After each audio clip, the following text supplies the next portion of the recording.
You think you know Portal Fantasy already, huh? Well, I've got a fresh take on Portal Fantasy for you here today. Join me for the Spoiler-Lite review of King of the Forgotten Darkness.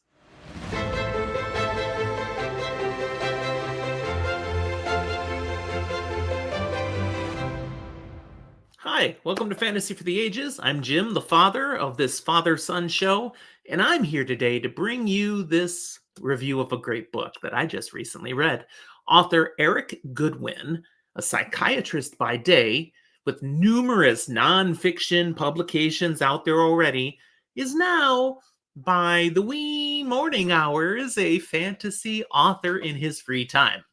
And the story he's brought to us, his debut novel, is a high fantasy tale, blending psychological issues with fantasy adventure. He brings us a primary protagonist named Liam, 24-year-old young man who escaped from a fantastical world of magic, danger, and death as a child. Being the last living member of his family, most of whom were killed horrifically right before his eyes. Obviously, this left him greatly traumatized. He arrives in this world as, I think, a 9-year-old and then spends over a decade just trying to piece his fragmented mind back together. I mean, that's an awful lot as a kid to go through. He also has to come to grips with being in a very different place because he's now gotten away from what you would recognize as very traditional medieval fantasy background through a magic portal to a peaceful life in a utopian society that has no war, no stress, really no hardships at all. Uh, a lot of drugs if you need it to numb yourself. I mean, everybody's groovy, man.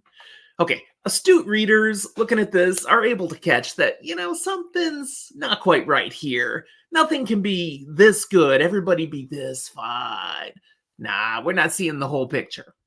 But the story shifts into high gear when Liam learns that his mother is actually still alive, back in that other world, Erentir, the place of his birth and the place he's worked so hard to let go of, but can't because he's still struggling with nightmares after all these years. This dark place won't let him go, and now he's faced with the choice of going back. And he's terrified, but it's his mom, man. So, of course, he's going to go back, and from there, we get a heck of a story. I appreciate how author Eric Goodwin has crafted two very different worlds for this story, each of which are entirely true to themselves, yet with some interesting crossover that adds a little bit of mystery. It's a bit thought-provoking. He's making statements with both of these worlds.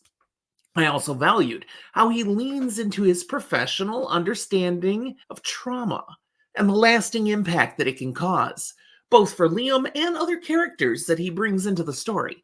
He uses this to write realistic characters working through their challenges. I mean, you don't just, oh, everything's better. That's not how trauma works. And he shows the reality of the daily struggle. I also enjoy Goodwin's approach to magic in this story and the magical creatures that he brings into the tale. It's one of the more delightful aspects of this story. It's really well done. One more feature of the story that brought a smile to my face was its quirky, sometimes snarky humor. We have multiple characters who use wit and sarcasm to bring a chuckle just as part of how they interact with people. Plus, the interplay of these characters who come from the utopian place, which is very modern, very high tech. And now they're interacting in a medieval fantasy setting, but they still, have the modes of speech from modern days. That awkwardness just brings out some natural laughs. I mean, some words don't belong in medieval times. Oh, and then there's the giant. You're gonna like the giant. That was thoroughly enjoyable. One element of the book that did feel a bit off, fell a little short to me, and honestly, something I hope Goodwin will improve with as he writes more, is predictability. The book was a little too obvious in some of its major plot points. He tries to do some foreshadowing, but for me, it felt a little too heavy-handed, too clunky, so there really were no big twists. I mean, he does have some story twists in here, but you see them coming. Nothing really hit me as going, wow, that's incredible. No, you can kind of read where everything is going here. In that sense, it read a little more like middle grade fiction where you don't want to get too deep. But there's story elements here that are a little above middle grade. So I'm not really saying that. It just gives me the essence of that a little bit. And I'm hoping this is an area that the author will continue to improve his craft, get a little more subtle and nuanced with foreshadowing. We want some mystery in our stories. Now, there is some mystery here. This is clearly book one of a series he's going to write. And at the end of the tale, you get some hints of, huh, that's going to go some interesting places, and it makes you want to know what's going to happen. And honestly, you can't fully predict what will be next in the sequel. So it makes me interested in what else he's going to bring. I'd say this is a decent first entry for the fiction creative process. Kudos to Eric Goodwin, and I hope he keeps writing these sorts of books. You ought to give it a try. See what you think. And if you do that, let me know. Now, you're not going to be able to let me know for a while because this is only available in pre-order right now. You can find it on Amazon. It releases in April of 2025.